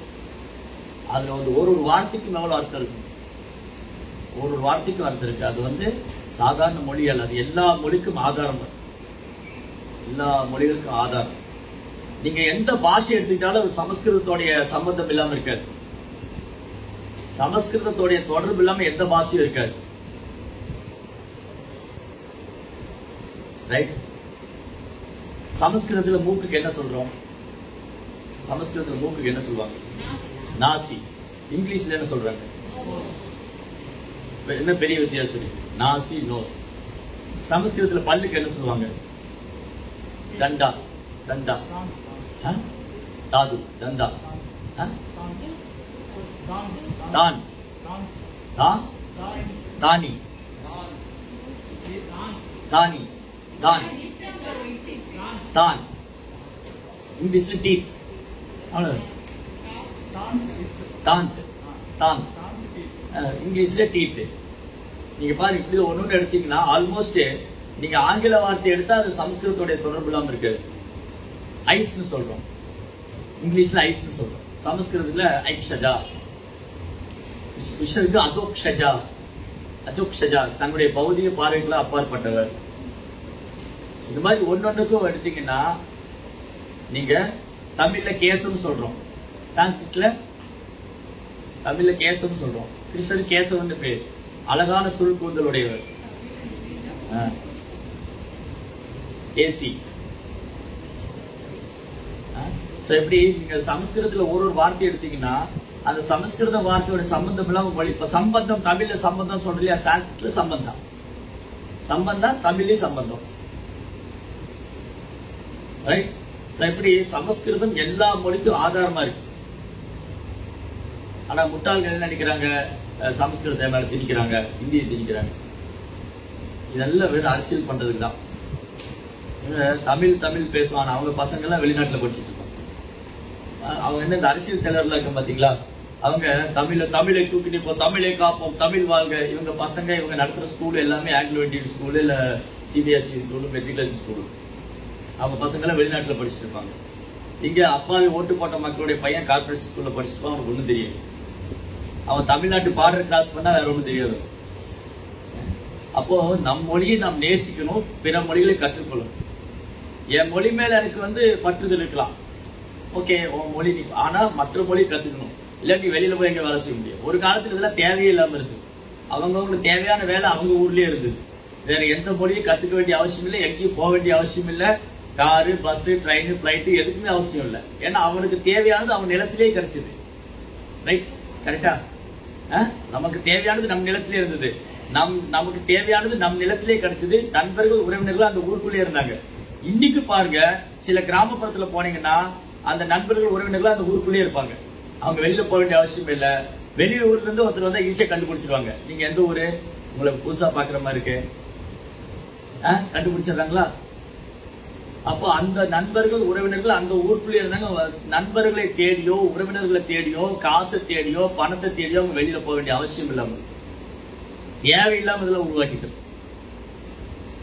அதுல அரசியல்வாதிகள்லாம் வந்து இந்த தேவையில்லாதெல்லாம் பேசும். ஏன்னா இவங்களுடைய நோக்கமே வந்து, அன்னைக்கு பகவத்கீதையில படிச்சோம், புரோபா சொன்னார் இல்லையா, சனாதன தர்மத்துக்கு எதிர்ப்பு தெரிவிக்கிறது அவங்க வேலையே. அப்போ இறை உணர்வற்ற ஒரு சமுதாயம், கடவுள் நம்பிக்கையற்ற இறை உணர்வற்ற ஒரு சமுதாயத்தை நாத்திகரான சமுதாயத்தை உருவாக்குறது தான் என்னுடைய வேலை. அரசியல்வாதிங்க, சினிமா நடிகர்கள், இவங்கெல்லாம் வேலை என்னன்னா இதுக்கு எதிராக சொல்லிட்டே இருக்கு. ஓகே, அது வேற டாபிக். நம்ம என்ன பேசிட்டு இருந்தோம்? குரு பத்தி பேசிட்டு இருந்தோம் இல்லையா? எதுக்காக பேசிட்டு இருந்தோம்? வேதைச சர்வை ரகமே விவேத்தியோ இல்ல, அதுக்கப்புறம் என்ன பேசணும்? சமஸ்கிருத வாக்கியம் இல்ல, அதுக்கு முன்னாடி எதை பேசணும்? தஸ்மா குரு பிரபத்தேத ஜிஜ்ஞாஸ்ரயோக்தம் எஸ்ய தேவே பராபக்தி யதா தேவே. வேதத்தின் ரகசியம் எல்லாம் தானா வெளிப்படுத்தப்படும். ஆன்மீக குரு ஆச்சாரியவான் புருஷ வேதகா, அவருக்கு எல்லா ரகசியம். கிருஷ்ணர் தான் அந்த ரகசியம். கிருஷ்ணரை மறைக்கிறதா இன்னைக்குள்ள வேலை இல்லை. கிருஷ்ணரே கிடையாது, கடவுளே கிடையாதுங்கிறதா இன்னைக்குள்ள சமுதாயத்தோட வேலை. ஆனா சாஸ்திரம் வந்து கிருஷ்ணருடைய இதை எஸ்டாப்ளிஷ் பண்றது. இங்க கூட பொருளூரில புரோபா ரொம்ப அழகா சொன்னார். என்ன சொன்னாரு? பகவானுக்கு சமமானவரோ அல்லது அவரை விட உயர்ந்தவரோ ஒருவரும் இல்லை, அதுவே பகவத்கீதையின் தீர்ப்பாகும். இதுதான் பகவத்கீதை தீர்ப்பு. கிருஷ்ணருக்கு சமமான ஒரு ஒருத்தரும் கிடையாது, அவரை விட உயர்ந்த ஒரு ஒருத்தரும் கிடையாது. ஆனா இதுக்கு நீ ஒத்துக்கிறாங்களா? அது இன்னைக்குள்ள அரசியல்வாதிங்க, சினிமா நடிகர்கள், விஞ்ஞானிகள் என்ன மாதிரி கிருஷ்ணரே இல்லைங்கிறதா இவங்க வேலையே. ஆனா சாஸ்திரம் என்ன சொல்லுது? அப்படி இல்லை. அதனால ஆச்சாரியனுடைய திருவடிகளை பற்றி கொள்ளும் போதுதான் இந்த விஷயம் எல்லாம் தெரியும். நம்ம பிரபுபாதை பத்தி பேசிட்டு இருந்தோம். பிரபுபாதா வந்து கருணையினால கிருஷ்ணர் முழுமுதற் கடவுள், கிருஷ்ணர் தான் பரம புருஷோத்தமனால முழுமுதற் கடவுள் அப்படின்னு தெரியும். ரைட். அப்புறம் குரு என்பவர் யாரு, குருவோடைய தகுதி என்ன, சீடருடைய தகுதி என்ன, ஏன் ஒருத்தர் குரு அணுகணும், எதற்காக குரு அணுகணும், ஏன் எப்படி அணுகணும், எதற்காக அணுகணும், ஏன் அணுகணும், இந்த கேள்வி எல்லாம் கேட்கறதுதான் இந்த மனித வாழ்க்கையை நன்கு பயன்படுத்திக் கொண்டிருக்கான். அதனாலதான் பகவான் இந்த பூமியில வரும்போது அவர் குரு ஏத்துக்கிறார். அவர் குரு ஏத்துக்க வேண்டிய அவசியம் இல்லை, அவர் தான் ஜெகத்குரு. கிருஷ்ணம் வந்தே ஜெகத்குரு. அப்படி கிருஷ்ணரே இந்த பூமியில வரும்போது குரு ஏத்துக்கிறாரு. அவர் ஒரு எக்ஸாம்பிளரியா இருக்காரு. யத்யதாதரதி சேஷ்டா தத்த தேவோதரோஜனா சயத் பிரமாணம் குருதே லோகஸ்ததனு வர்த்ததே. ஒரு பெரிய மனுஷன் எத்தகைய செயல்களை தீர்மானிக்கிறார், அதை எல்லாரும் ஃபாலோ பண்ணுவாங்க இல்லையா? நாளைக்கு ஒரு பெரிய ரசிகர், ஒரு தலைவர், ஒரு ஹீரோ வந்து ஏதாவது சொன்னா அவரோட ரசிகர் எல்லாம் ஃபாலோ பண்றாங்க. நாளைக்கு ஒரு அரசியல் தலைவர் ஏதாவது சொன்னா அவரோட தொண்டர்கள் எல்லாம் பின்பற்றாங்க. ஒரு பெரிய மத போதகர் என்ன சொல்றாரோ அந்த மதத்தில் உள்ளவங்க எல்லாம் பின்பற்றாங்க. ரைட். அப்ப அவங்க ஒரு உதாரணமா இருக்கணும். குரு நசா பிரதிவி நசா ஜனனி நசா. நேற்று ரிஷபதேவரை பத்தி பேசிக்கணும். பாருங்க ரிஷபதேவருடைய டீச்சிங். ரிஷபதேவர் என்ன சொல்றாரு, இந்த 5 பேர் சமுதாயத்துல ரொம்ப பொறுப்புள்ளவங்க, அந்த தகுதியில நீங்க அதை ஏத்துக்காதீங்க. சமுதாயத்துல 5 பேர் ரொம்ப பொறுப்புள்ளவங்க. பிதான சஷ்யா, அப்பாவை தந்தையா இருக்கிறது, கணவரா இருக்கிறது, பெற்றோரா இருக்கிறது, குருவா இருக்கிறது, தலைவரா இருக்கிறது. ஏன்னா இவங்களை எவ்வளவு பேர் பின்பற்றுவாங்க. ஒரு தந்தையை பிள்ளைகள் பின்பற்றுவாங்க, கணவனை மனைவி பின்பற்றுவாங்க, பெற்றோர்களை குழந்தைகள் பின்பற்றுவாங்க, அப்புறம் குருவை சீடர்கள் பின்பற்றுறாங்க, தலைவர்களை பிரஜைகள் மக்கள் பின்பற்றுவாங்க. அப்ப இவங்க யாருமே கிருஷ்ண பக்தரா இல்லைன்னா, கிருஷ்ண உணர்வு இல்லைன்னா அந்த பொறுப்பை ஏற்றுக்கூடாதுன்னு சொல்லு. அதை மீறி நாம் ஏற்றுக்கொள்வோமே ஆனால் என்னாகும்? இப்போ ஒருத்தருக்கு குருக்கான தகுதி இல்லை, ஆனா அவர் குருவா இருந்து ஆயிரக்கணக்கான லட்சக்கணக்கான தொண்டர்களை வழி நடத்துறாரு. அப்ப அவர் என்ன ஆவார்? சரி, தவறா வழி நடத்தினார். அப்புறம் அவங்க அந்த சீடரும் நரகத்துக்கு போவான், அவரும் நரகத்துக்கு தான் போவார். ரைட். அதே மாதிரி ஒரு தலைவன் தொண்டர்களை வந்து கிருஷ்ணனோட வழி நடத்தலைன்னா அந்த தலைமை பதவியில வந்து உட்கார்ந்ததுல குடிமக்களுடைய 6ல் 1 பாகம் பாவம் அந்த தலைவனை போய் சேரும். தீட்சை பெறும்போது சீடருடைய பாவத்தை குரு ஏத்துக்கிறார். தீட்சை கொடுக்கும் போது சீடர்கள் செய்யக்கூடிய பாவத்தை குரு ஏத்துட்டு அவர் புனிதப்படுத்துறாரு. அப்போ பாவத்தை அதான் ஹெவி ரெஸ்பான்சிபிலிட்டி, பெரிய பொறுப்பு ஏத்துக்கிறாரு. இந்த ஜீவாத்மாவுக்கு நான் தீட்சை கொடுத்து இவரை வந்து நான் பாவத்திலிருந்து விடுவிக்கிறேன், அவர் பகவான்கிட்ட கொண்டு போறேன். அதே மாதிரி ஒரு ராஜா வந்து ஒரு தலைவர், ஒரு அரசியல் தலைவர் அந்த அரியாசனத்துல வந்து உட்காரும் போது அவர் என்ன நினைக்கணும்? பிரஜைகளை நான் வந்து நல்ல வழி நடத்தணும். ஆனா பிரஜைகள் பாவம் செஞ்சா அந்த 6ல் 1 பாகம் ராஜாவுக்கு போய் சேரும். இதை தெரிஞ்சா ஒரு அரசியல்வாதி அந்த பதவிக்கு ஆசைப்பட மாட்டாங்க. தெரிஞ்சும் ஆசைப்படுறவங்களும் இருக்காங்க. அது 2வது. அந்த அளவுக்கு மோகம், பதவி, பெயர், புகழ், சொத்து, காசு, பணம் அனுபவிக்கணும். இதான் இங்க பிரபா சொன்னார். பாருங்க, everything is there in Prabha book. எல்லாமே பிரபா புத்தகத்தில் இருக்கு. பிரபா என்ன சொல்றாரு பாருங்க, மாயோடைய 2 வலை. மாயோடைய ஒரு வலை என்னன்னா, செல்வத்தையும் வலிமையும் சேகரிப்பதன் மூலம் பௌதிக உலகின் அதிபதியாக வேண்டும் என்று அவன் விரும்புகிறார் இல்லையா? இது மாயோடைய முதல் வலை. பிரபா சொல்றாரு. என்ன சொல்றாரு? செல்வத்தையும் வலிமையும் சேகரிப்பதன் மூலம் பௌதிக உலகின் அதிபதியாக வேண்டும் என்று அவன் விரும்புவது முதல் மாயையாகும். இந்த முயற்சியில் அவன் செஞ்சு தோல்வி அடையும் போது என்ன நினைக்கிறான்? தான் கடவுள் ஆயிரணும், நானும் கடவுள் ஒன்னாயிரணும். அது மாயோடைய கடைசி வலை. மாயோடைய கடைசி வலை என்னதுன்னா, தன்னை கடவுளா நினைக்கிறது. அதான் மாயா குரு. மாயில் இருக்கிற குருக்கள் யாரு? தன்னையே கடவுளா சொல்றவங்க. நான் வந்து கடவுளை உணர்ந்துட்டேன், நான் கடவுள் ஆயிட்டேன், நீங்களும் கடவுள் ஆயிடலாம். அந்த மாதிரி நிறைய பேர் இருக்காங்க. சர்வம் கலோயுதம் பிரம்மம், எல்லா பிரம்மத்திலிருந்து வந்தது, நான் அந்த பிரம்மத்தை உணர்ந்துட்டேன், நீங்களும் உணர்ந்தீங்களா, நீங்களும் பிரம்மம் ஆயிடலாம், நம்ம எல்லாருமே கடவுள் தான், நீ வேற நான் வேற இல்ல, நம்ம எல்லாரும் கடவுளோடு ஒன்னாயிடுவோம். இதுதான் மாயோடைய கடைசி வலை, தன்னை கடவுளா நினைச்சுக்கிறது. இதுதான் மாயையுடைய அறியாமையுடைய கடைசி வேலை. அதனாலதான் மாயாவாத சன்னியாசம் இருக்கிறவங்க ஒருத்தரை பார்த்து மாயாவாத சன்னியாசி, இன்னொரு சன்னியாசி பார்த்தா நாராயணான்னு கூப்பிடுவார். ஒரு மாயாவாதி சன்னியாசி எடுத்துட்டார், மாயாவாதி ஸ்கூல்ல மாயாவாத சம்பிரதாயத்துல ஒரு சன்னியாசி எடுத்துட்டாங்கன்னா அவர் நாராயணன் சொல்லுவாங்க. ஏன்னா அவர் நாராயணர் ஆயிட்டார். அவர் சன்னியாசி எடுத்துனா நாராயணன் போயிட்டார். தண்டகரண மாத்திரேன நர நாராயணபவே. தண்டம் சன்னியாசி எடுத்ததுனால இந்த மனுஷன் நாராயணர் ஆயிட்டாரு. இதுதான் மாயாவாதம். சொன்னீங்க ப்ரோப்பா என்ன சொல்றாரு? பகவத்கீதை நோக்கம் என்னது? பகவானுக்கு சமமாகவோ அல்லது அவரை விட உயர்வோ ஒருவரும் இல்லை. ஒருத்தரும் கிருஷ்ணருக்கு சமமாக முடியாது, அவரை விட உயர்வாக முடியாது. ஆனா நம்ம என்ன பண்றோம்? ஆன்மீக குருவை கிருஷ்ணருக்கு சமமா வழிபடுறோம், கிருஷ்ணரோட ஒரு படி மேலேயே வழிபடுறோம். அப்படின்னா அந்த ஆன்மீக குரு என்ன எடுத்துக்கூடாது? எடுத்துக்க மாட்டாரு. ஒரு உண்மையான அங்கீகரிக்கப்பட்ட ஆச்சாரிய சம்பிரதாயத்தில் வரக்கூடிய ஒரு ஆச்சாரியனை சீடர்கள் வழிபடும் போது அவங்க பகவானோட ஒரு படி மேல வச்சு வழிபட்டாலும் அந்த ஆச்சாரியர் என்ன நினைப்பாரு? இது எனக்குரியதல்ல, இவங்க என்ன வழிபடல,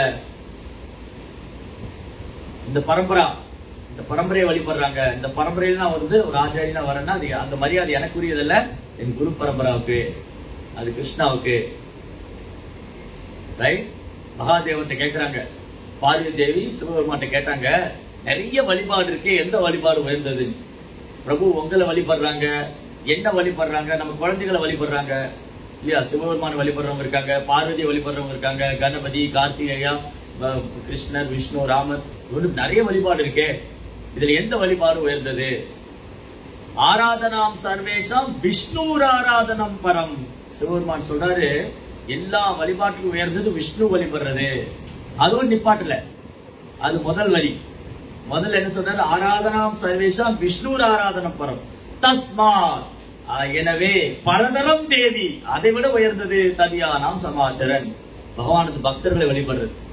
துளசி தேவி, தாமம், அப்புறம் பகவானுக்கு சேவை பண்ணக்கூடிய அந்த உபகரணங்கள், சுதர்சன ஆழ்வார், இந்த மாதிரி இவெல்லாம் ஒரு ஆச்சாரி இருக்கு.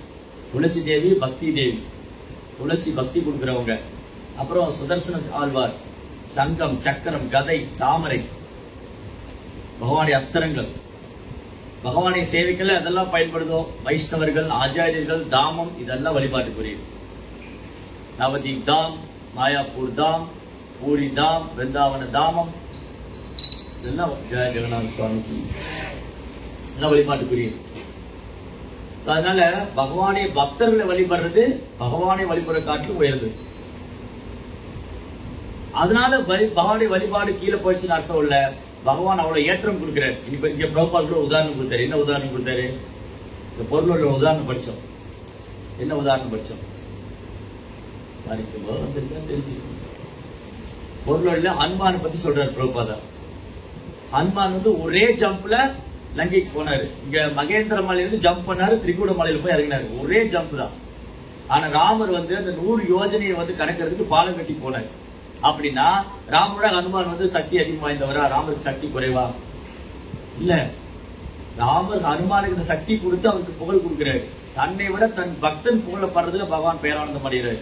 அது சக்தியை பகவான் கொடுக்கிறார். ரைட்? இப்போ என்ன அர்த்தம்? நான் இந்த பூமியில வந்த போது கூட நான் பாலம் கட்டி தான் போனேன். என் பக்தன் ஹனுமான் ஒரே ஜம்ப்ல போனாரு அப்படின்னு ஹனுமானுக்கு புகழ் கொடுக்கிறாரு. இப்ப ஹனுமான் எப்படி நினைக்கிறாரு? இந்த புகழ் எல்லாம் பிரபுவுடைய கருணையால, எனக்கு ஒரு சக்தியும் கிடையாது, பகவானுக்கு சக்தி கொடுத்திருக்காரு, இது பகவானுடைய கருணை. இதுதான் ஒரு தூய பக்தருக்கான அடையாளம். ரைட்? அப்போ ஆச்சாரியர் வந்து அவசியம்னு பகவான் இந்த பூமியில வரும்போது யாரு குருவா எடுத்துக்கிறாரு? கிருஷ்ணர் இந்த பூமியில வரும்போது யாரு குருவா இருக்கு? குருவே கிருஷ்ணரே இந்த அகில குரு. அவருக்கு யாரு குருவா இருக்க முடியும்? கிருஷ்ணர் மட்டும் இல்ல, ராமர், கிருஷ்ணர், சைத்தன்ய மகாபிரபு, இப்படி பகவான் இந்த பூமியில அவதரிக்கும் போது யாரு குருவா எடுத்துக்கிறாரு? தனது தூய பக்தர்கள் ஒருவருக்கு அந்த சேவையை கொடுக்கிறாரு. அந்த பகவானுக்காக அந்த சேவை ஏத்துக்கிறாங்க. அப்ப குரு பகவானுக்கு குருவா இருந்தா அப்ப பகவானுக்கும் அந்த குருவுக்கு என்ன மாதிரி உறவு இருக்கும்? இப்போ ஈஸ்வரபுரி அல்லது சாந்திபனி முனி வந்து கிருஷ்ணருக்கு குருவா இருந்தார். கிருஷ்ணருக்கும் பலராமருக்கும். ஈஸ்வரபுரி வந்து சைத்தன்யமாவுக்கு குருவா இருந்தார். வசிஷ்டர் வந்து ராமருக்கும் லட்சுமணுக்கும் குருவா இருந்தார். அப்ப அவங்களோட உறவு என்னது? எந்த மாதிரி உறவு முறை இருக்கு? குரு சீட உறவு. சரி, இன்னும் ரகசியமான உறவு என்னது?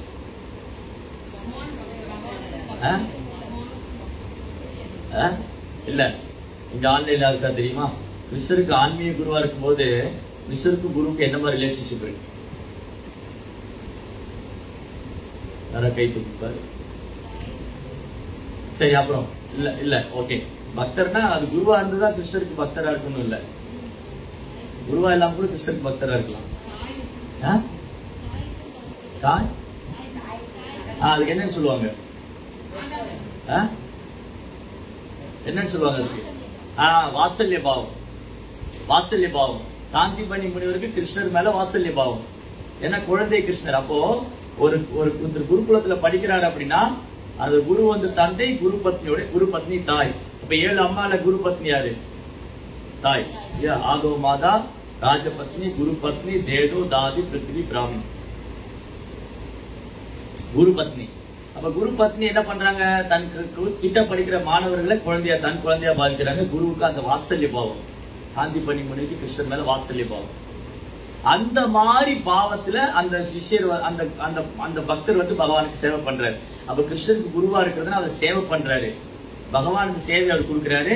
அவர் அந்த அன்பு பரிமாற்றத்தை எடுத்துக்கிறாரு. ரைட். சோ கிருஷ்ணருக்கு யாராவது குருவா இருக்குன்னு ஆசைப்பட்டா குருவா இருக்கலாம். அது மூலமா அவங்க வாத்சல்ய பாவத்தை வெளிப்படுத்தலாம். ரைட். சரி. சோ அப்படி இந்த பகவான் இந்த பூமியில வரும்போது தனது தூய பக்தர் ஒருவரை குருவா எடுத்துக்கிறார். அப்புறம் அவருக்கு எப்படி சேவை பண்ணணும்னு காமிச்சு கொடுக்கிறாரு, எப்படி சரணடையணும்னு காமிச்சு கொடுக்கிறாரு. ரைட். சோ அப்போ குரு என்பவர் யார்? குரு என்ற வார்த்தையின் அர்த்தம் என்ன? குருவுடைய தகுதி என்ன? சீடருடைய தகுதி என்ன? எப்போ குரு அணுகணும்? ஏன் குரு அணுகணும்? ரைட். இதுதான். அப்போ ஆன்மீக குருவானவர் வியாசருடைய பிரதிநிதியா இருக்கார். வியாசருடைய பிரதிநிதி. அதனாலதான் வியாசர் தோன்றிய தினத்தை குரு பூர்ணிமாவா கொண்டாடும். யார் வந்து ஒரு ஆன்மீக குருவுடைய தாமரை திருப்பாதங்களை சரணடைறாங்களோ, ஒரு உண்மையான அங்கீகரிக்கப்பட்ட அதிகாரப்பூர்வமான ஆச்சாரிய சம்பிரதாயத்தில் வரக்கூடிய ஒரு தூய பக்தரை குருவா எடுத்துக்கிட்டா அந்த குரு எப்படி இருக்காருன்னா அந்த குரு பரம்பரையோட ரெப்ரஸன்டேட்டிவா இருக்காரு. அப்ப ஆன்மீக குரு வியாசருடைய பிரதிநிதி, ஆன்மீக குருவானவர் வியாசரின் பிரதிநிதி. அதனாலதான் குரு தோன்றிய தினத்தை வியாச பூஜை கொண்டாடுறோம். ஆன்மீக குரு தோன்றிய தினத்தை என்னன்னு கொண்டாடுறோம்? பாருங்க, இப்ப எவ்வளவு அழகான ஒற்றுமை பாருங்க. ஆன்மீக குரு தோன்றிய தினத்தை என்னன்னு சொல்றோம்? ஆன்மீக குரு தோன்றிய தினத்தை வியாச பூஜை. வியாசர் தோன்றிய தினத்தை குரு பூர்ணிமா. பாத்தீங்களா? கனெக்டிவிட்டி, தொடர்பு தான். ஆன்மீக குரு தோன்றிய தினத்தை வியாச பூஜை, வியாசருடைய பிரதிநிதியா கொண்டாடுறோம். வியாசமரி தோன்றிய தினத்தை குரு பூர்ணிமாவும் கொண்டாடுறோம். அன்னைக்கு குரு வழிபடும். ஏன்னா வியாசருடைய பிரதிநிதியா குருவா இருக்கு. யசஸ்திரி சந்தியம் வந்தே குரு ஸ்ரீ சரணாரன். இந்த ஒரு நாளைக்கு 3 முறை ஆன்மீக குரு நம்ம தொழ வேண்டும். யஸ்ய பிரசாதா பகவத் பிரசாதோ யஸ்யா பிரசாதா நகதி குதோபி. ஆன்மீகருடைய கருணையால கிருஷ்ணாவுடைய கருணை. ஆன்மீகருடைய கருணை இல்லைன்னா கிருஷ்ணாவுடைய கருணை இல்லை. அப்ப கருணை எங்க இருக்கு? ஆன்மீக குரு தான் இருக்கு. சாவி வந்து குரு தான் இருக்கு. நம்ம இதயத்துல கிருஷ்ணர் இருக்காரு, ஆனா நம்ம சாவியை தொலைச்சிட்டோம். கிருஷ்ணரை உள்ள பூட்டி வச்சுட்டு நம்ம இதயத்துக்குள்ள கிருஷ்ணரை பூட்டி வச்சு சாவியை தொலைச்சிட்டோம். இப்ப இந்த பூட்டை திறந்தாதான் கிருஷ்ணரை பார்க்க முடியும். அந்த திறவுகோள் யாருக்கு இருக்கு? குரு விட்டுதான். சாரி, அவர் திறந்தாதான். அதனால அவருடைய தாமரை திருவடிகளை சரணடைஞ்சாதான் இதயத்தில் உள்ள கிருஷ்ணரை நம்மளால உணர முடியும். அவருடைய கருணையால், குருவுடைய கருணையால். சோ வியாசர், வியாசதேவர், வியாசருடைய சிறப்புகள் நிறைய. வியாசர் இருக்காங்க சாஸ்திரத்துல வந்து நிறைய வியாசரை பத்தி சொல்லியிருக்கு. பகவானே வியாசர் அவதாரம் பண்ணது 28வது வியாசர் அவதாரம் பண்ணது பகவான். அதுதான் வியாசதேவர். யாருன்னா அப்ப வியாசதேவர் யாரு? பகவானே எந்த அவதாரம்? பகவான் நிறைய அவதாரம் பண்றாங்க. சத்யாவேஷ அவதாரம். ஒரு குறிப்பிட்ட நோக்கத்துக்காக ஒரு ஜீவாத்மாவுக்கு சக்தி அளிக்கப்படும் போது ஒரு சத்யாவேஷ அவதாரம். வியாசதேவர் சத்யாவேஷ அவதாரம். அதனாலதான் வியாசாய விஷ்ணு ரூபாய வியாச ரூபாய,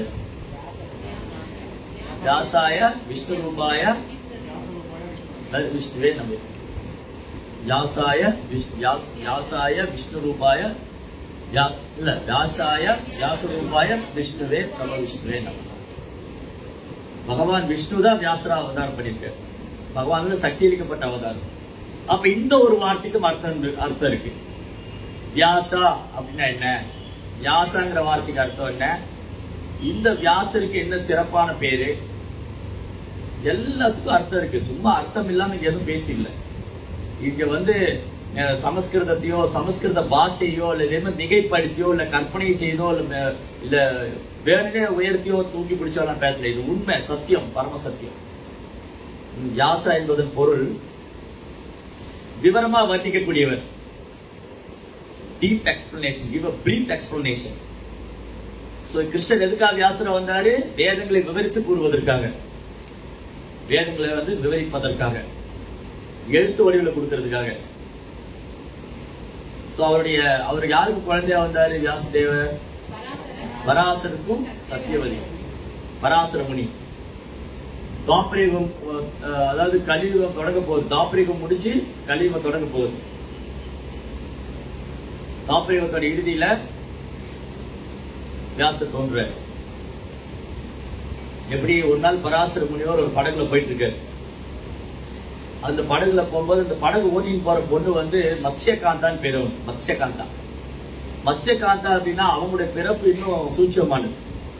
இன்னைக்கு விஞ்ஞானம் முன்னேற்றம் சொல்லிட்டு இந்த டெஸ்ட் டியூப்ல எல்லாம் குழந்தைய உண்டு பண்றாங்க இல்லையா? ஒரு ஆணுடைய உயிர் சக்தியை ஒரு கொலையில வச்சு அதை ஒரு பெண்ணுக்கு செலுத்தி அது மூலமா ஒரு குழந்தை உற்பத்தி பண்றாங்க இல்லையா? டெஸ்ட் டியூப் பேபி எல்லாம். இந்த மாதிரி நவீன கருவிகள் சாதனங்கள்லாம் இல்லாமல் ஒரு காலத்துல நிறைய குழந்தைகள் பிறந்திருக்காங்க. அப்படிதான் இவருடைய பிறப்பு. யாரு? சத்தியவதியோட பிறப்பு. சத்தியவதி அவங்க ஒரு ஒரு ஒரு தேவலோகத்து பொண்ணு. அவங்க எப்படி அந்த இடத்துக்கு வந்தாங்க? 2 மீன்கள் இணையறத ஒரு ராஜா பார்த்தாரு. அப்ப அவருடைய உயிர் சக்தி அந்த தண்ணியில விழுந்து அந்த மீன் அதை பருகி அதுல இருந்து இந்த மீனுடைய வயிற்றிலிருந்து வந்தனால மத்ஸ்யகாந்தா. மீனுடைய வயிற்றிலிருந்து தோன்றினாங்க மத்ஸ்யகாந்தா, சத்தியவதி. சேத்தி ராஜாவுடைய உயிர் சக்தி ஒரு மீனுக்குள்ள போய் அதுல இருந்து. அதனால சிலதெல்லாம் நம்முடைய சிந்தனைக்கெல்லாம் அப்பாற்பட்ட விஷயங்கள். இன்னைக்கு அதான் சொல்றது. அதுதான் என்ன சொல்றதுன்னா, ஆன்மீகத்தை ஜட புத்தினால உணர முடியாது. பௌதிக கல்வியை கொண்டு, இந்த பௌதிக அறிவு, பௌதிக புத்தி, ஜட புத்தி வச்செல்லாம் ஆன்மீகத்தை புரிஞ்சுக்க முடியாது. துரோணாச்சாரியர் எப்படி பிறந்த? துரோணாங்கிறது ஒரு ஸ்கேல், ஒரு அளவுகோல். அதுல பிறந்தார் துரோணாச்சாரியர். கௌரவர்கள் எப்படி பிறந்தாங்க? காந்தாரிக்கு பொறாம வந்துருச்சு, குந்தி தேவி குழந்தை பிறந்துருச்சு அப்படின்னு. அப்ப காந்தாரி பிரெக்னண்டா இருக்கும்போது வயிற்ற ஓஞ்சி ஓஞ்சி அடிச்சுக்கிட்டாங்க. அப்படியே ஒரு பிண்ட மாதிரி வெளியே விழுந்தது. அப்புறம் அந்த வியாசர் 100 பானையில போட்டு வச்சாரு. அப்படிதான் 100 பேர் பசங்க. காந்தாரிக்கு 100 பசங்க. அதனால இந்த சாஸ்திரங்கள்ல புராணங்கள்ல சொன்னது இன்னைக்கு மக்களுக்கு நம்பிக்கை இல்லாம போலாம். ஆனா ஒன்னொன்னா சயின்ஸ் நிரூபிச்சுட்டு வருது இல்லையா? சாஸ்திரத்துல சொல்லி இருக்கிறது இன்னைக்கு ஒன்னொன்னா விஞ்ஞானம் நிரூபிச்சுட்டே வராங்க. டெஸ்ட் டியூப்ல குழந்தை வரும். அன்னைக்கு பானையிலேயே இந்த கௌரவர்கள் வந்துட்டாங்க. இன்னைக்கு நீங்க ஆராய்ச்சி பண்ணி தெரிஞ்சுக்க. அப்போ இன்னைக்கு விஞ்ஞானம் சொல்றது ஏற்கனவே சாஸ்திரத்தில் இருக்கு. அது மாதிரி சில விஷயங்கள் நடந்திருக்கு. சோ சதி மத்தின்னு 2 நதி. துவைப்ப அயனா, அயனாங்கிறது போறது, நடக்கிறது.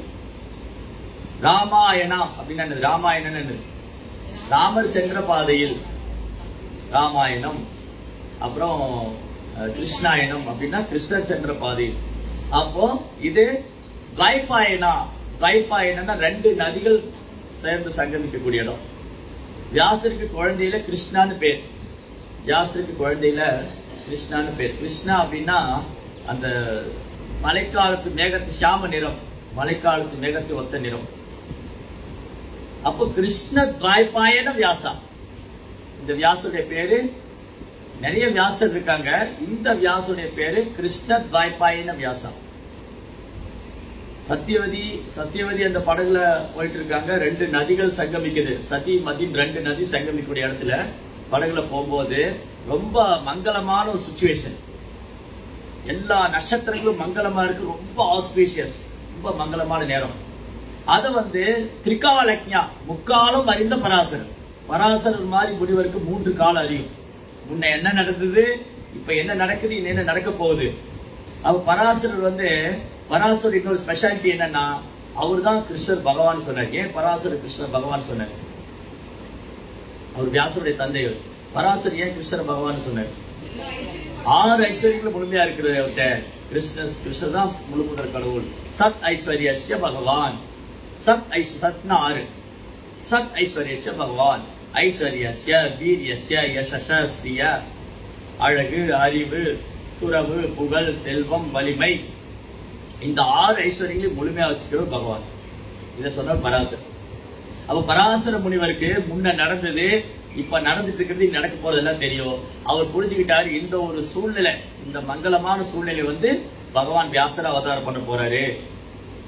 அப்ப சத்தியவதி பார்த்து கேட்கிறாங்க.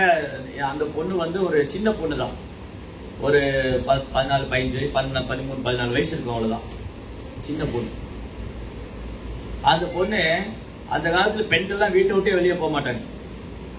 ஆனா சத்தியவதி அப்படின்னா நிறைய முனிவர்களுக்கு எல்லாம் சேவை பண்ணுவாங்க, சாதுக்களுக்கு முனிவர்களுக்கு எல்லாம் சேவை பண்ணுவாங்க. அப்ப இந்த நதியை கடந்து போகணும். பராசர் நதியை கடந்து போறதுக்கு படகு ஓட்டிட்டு போறாங்க, சர்வீஸ் பண்ணிட்டு இருக்காங்க. பராசர முனிவருக்கு சேவை பண்ணிட்டு இருக்காங்க, அந்த படகு ஓட்டிட்டு போறாங்க. அப்ப சூழ்நிலை ரொம்ப நல்லா இருக்கு. அவ பராசர் கேட்டாரு, இந்த சேவை நீ ஏத்துக்கிறியா? பகவான் இந்த பூமியில அவதரிக்க போறாரு, அவர் உன் கருவுல தாங்கிக்கிறியா நீ? அப்போ சத்தியவதி சொன்னாங்க, ஐயோ நான் எப்படி அதை பண்ண முடியும், நான் இன்னும் கன்னி பொண்ணா இருக்கேன், நான் இன்னும் கல்யாணம் ஆகல, என்னை யாரு, இந்த கன்னித்தன்மை போயிடாத, என்னை யாரு கல்யாணம் பண்ணிக்குவா? பராசர் சொன்னாரு, இல்ல, இந்த சேவையை ஏத்துக்கிட்டா பகவானுடைய சேவையில் ஈடுபட்ட புண்ணிய பாக்கியம் உனக்கு கிடைக்கும். அந்த பகவானுடைய அந்த சத்தியாவேச அவதாரத்தை உன் கருவில் தாங்கிய பாக்கியம் கிடைக்கும். உடனே சத்தியவதி சம்மதிச்சாங்க. அதனால என்ன ஆச்சு, 2 வாரம் கொடுத்தாரு பராசரர். என்ன 2 வாரம் கொடுத்தாரு? அவங்க உடல்ல இந்த மீன் குளத்து பெண்களுடைய, மீன் விற்கிற பெண் உடம்புல எப்பவும் ஒரு கவிச்ச வாடை அடிக்கும், ஒரு துர்நாற்றம் அடிக்கும். அது இல்லாம அவங்க உடம்புல அரோமா சென்ட் ஸ்மெல், அவங்க உடம்புல மட்டும் இல்ல, அவங்க இருக்கிற இடம் ஃபாரஸ்டுக்குள்ள அடிக்கும். இப்ப சத்தியவதி இங்க வர்றாங்க அப்படின்னா இந்த ஏரியா ஃபுல்லா அப்படியே அரோமா வணக்கும். அவ்வளவு ஒரு ஃப்ராக்ரன்ஸ், அந்த நறுமணம் கமலும் அவங்க உடம்புல.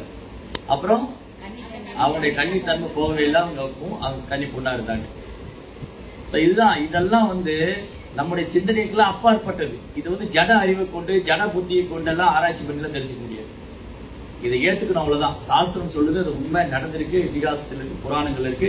இதுல சந்தேகத்துக்கே இல்ல. சம்சய ஆத்மா விதேசி, சந்தேகப்படும் ஆத்மாவுக்கு புரியாது.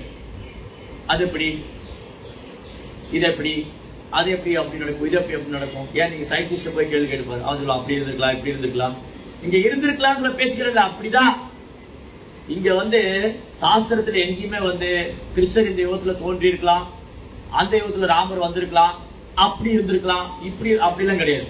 அவ்வளவுதான். தாபர யுகத்துல கிருஷ்ணர் வந்தாரு, திரேதா யுகத்துல ராமர் வந்தாரு, சத்தியவதி இப்படிதான், அவ்வளவுதான். பேச்சுக்கே இடம் இல்ல. இருக்கலாம், போயிருக்கலாம், வந்திருக்கலாம் கிடையாது. இதுதான் விஞ்ஞானியோட அறிவு. விஞ்ஞானியோட அறிவு சாஸ்திரத்தோட ஒப்பிட முடியாது. சாஸ்திரம் குறைகள் அற்றது.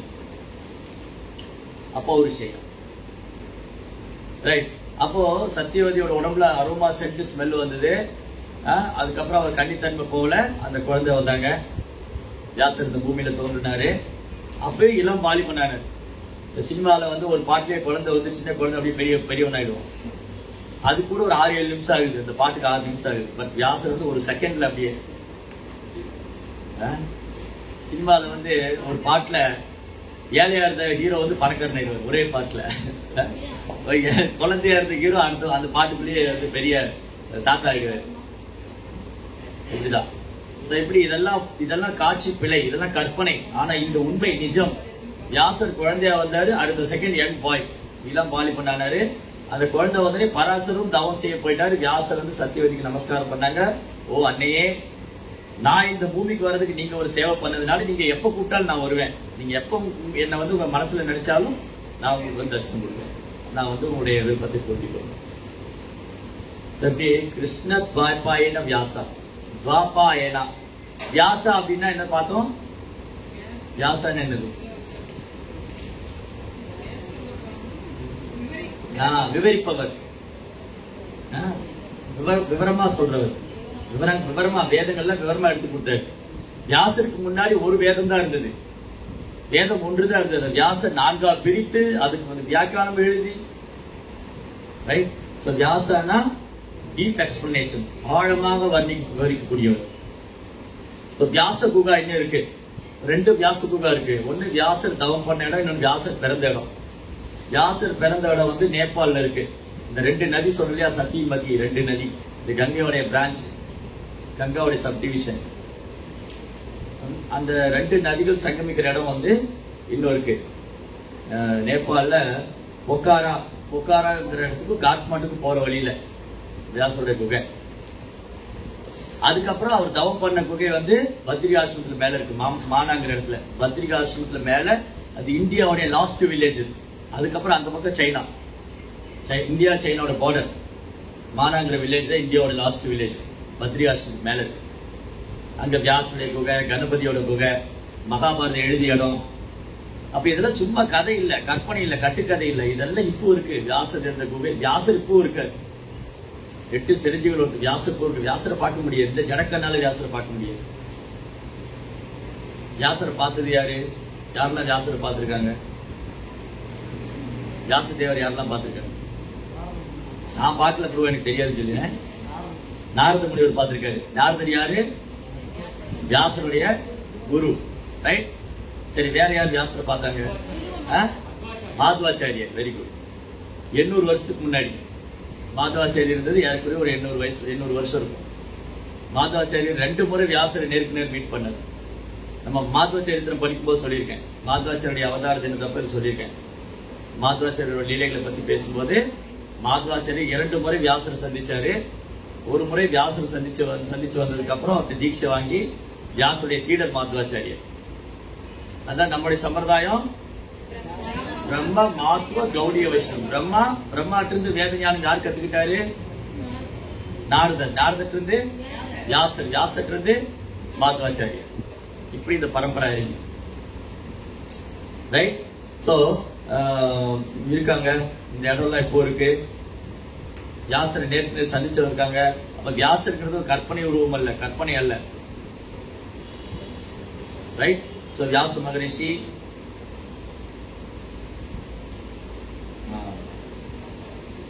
வியாசர் என்ன பண்ணாங்க? வியாசருடைய பணி என்னது?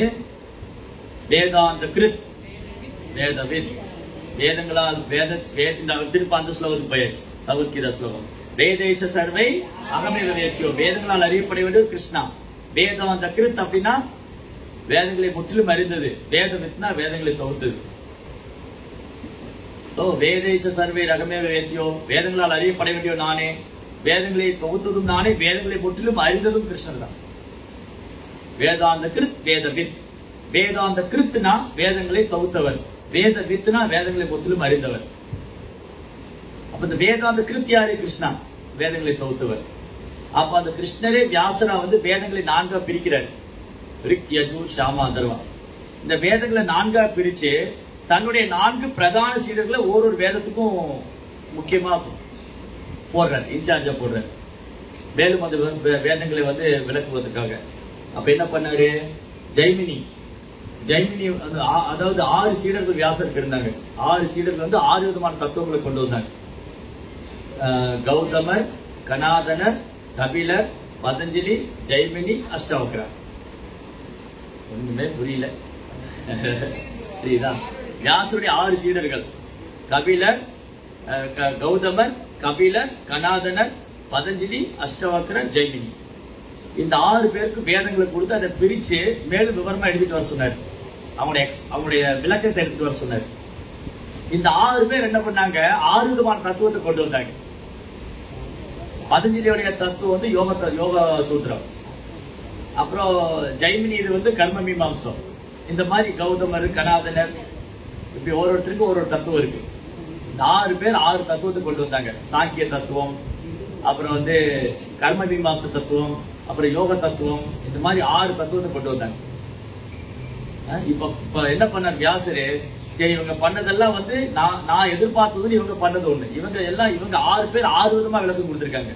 தென் வியாச மகரிஷியை வந்து மேலும் எக்ஸ்பிளனேஷன் விளக்கம் கொடுக்கிறார்.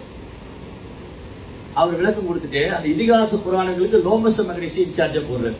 லோமச மகரிஷி வியாசனுடைய சீடர், இன்னொரு சீடர் லோமச மகரிஷி, லோமச மகரிஷி. அதுக்கப்புறம் இதெல்லாம் பண்ணிட்டு கூட வியாசருக்கு திருப்தி ஆகல. அவர் வேதங்களை 4ஆ பிரிச்சாரு. வேதங்களை 4ஆ பிரிச்சு ரிக், யஜுர், சாம, அதர்வா. அதுக்கப்புறம் 18 புராணங்கள், 108 உபனிஷத்துக்கள், இதெல்லாம் செஞ்சு கூட வியாசருக்கு திருப்தியாகவே இல்லை, அதிருப்தியா இருக்கு. அப்போ அந்த சரஸ்வதி ஆற்றங்கரையில, பத்ரிகாசிரமத்துல மேல சரஸ்வதி ஆற்றங்கரையில அவருடைய குகையில உட்கார்ந்து தவம் செய்யும் போது அவருடைய குரு நாரதர் சந்திக்கிறார். அப்ப நாரதர் என்ன சொன்னாரு, இந்த கதையில பாகவதம் ஃபர்ஸ்ட் கேண்டோல நாரதர் சொன்னாரு, வியாசா நீங்க ரொம்ப பெரிய சேவையெல்லாம் பண்ணிருக்கீங்க, வேதங்களை 4ஆ பிரிச்சிருக்கீங்க, அப்புறம் தர்மத்துக்கு உண்டான பல்வேறு கோட்பாடுகள் நீங்க சொல்லியிருக்கீங்க, பல்வேறு சமய சடங்குகளை பத்தி சொல்லியிருக்கீங்க, எல்லாமே சொல்லியிருக்கீங்க. ஆனாலும் வியாசருக்கு இப்போ திருப்தி இல்லை. என்ன பண்ண விட்டாரு, பகவானுடைய நாம ரூப குணாதிசயங்களை எதனால வேதத்தினால எதை அறியப்படணுமோ, வேதத்தினால எதை தெரிஞ்சுக்கணுமோ அதை விட்டுட்டார். வேதங்களால் அறியப்பட வேண்டியவர் கிருஷ்ணா. சோ கிருஷ்ணரை விட்டுட்டு மற்ற விஷயங்கள சொல்லி ஏற்கனவே மக்கள் கிருஷ்ணரை மறந்து போயிருக்காங்க. கிருஷ்ணரை மறந்து போயிருக்காங்க. வியாசர் விட்டாரு. மேலும் அதுக்கு உணவு கொடுக்கிற வகையில இந்த யோகா பண்ணலாம், இந்த தியானம் பண்ணலாம், இந்த கர்ம காண்ட பகுதி பண்ணலாம், இந்த யாகம் செய்யலாம், இந்த பூஜை, இதெல்லாம் நிறைய இருக்கு.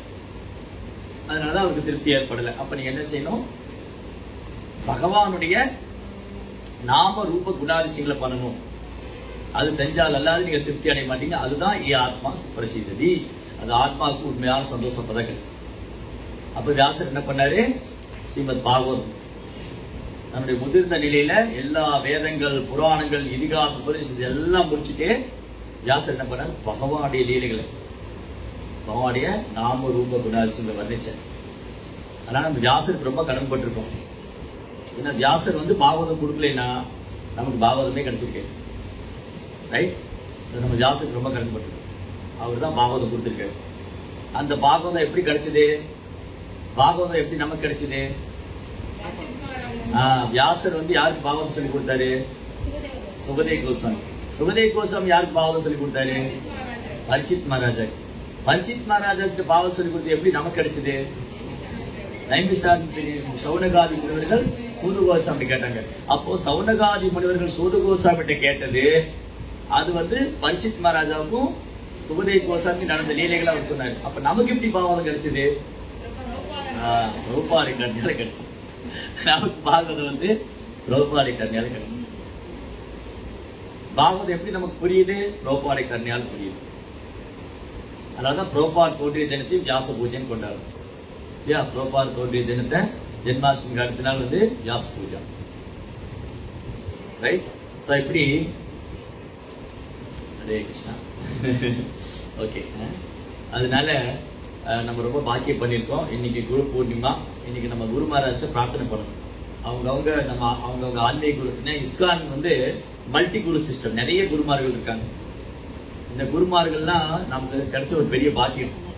இந்த பிரபுபாதருக்கு அப்புறம் அவருடைய சீடர்கள் நிறைய குருமார்கள் வந்து இன்னைக்கும் சுற்றுப்பயணம் செஞ்சு கிருஷ்ண பக்தியை பிரச்சாரம் பண்றாங்க. அந்த தூய பக்தர்களை சந்திக்கிறதே பெரிய பாக்கியம்.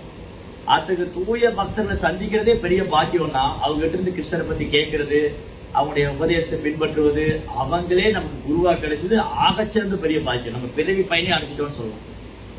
அதனால இந்த வாய்ப்பு நல்லா பயன்படுத்திக்கணும். ஆன்மீக குருடைய கட்டளை நம்ம சிறமேற்கொண்டு செய்யணும். ஆன்மீக குரு எப்படி சந்தோஷப்படுத்துறதுன்னு தெரிஞ்சுக்கணும். அதெல்லாம் பண்ணி இந்த வாழ்க்கைய நம்ம நல்லபடியா குருவுக்கு சேவை பண்ணி அவருடைய கருணையை பெற்றுட்டு சந்தோஷமா நம்ம பகவான் திரும்புவோம். जय ग्रंथराज श्रीमद् भागवतम की, श्रील प्रभुपाद की, गुरुदेव महाराज की।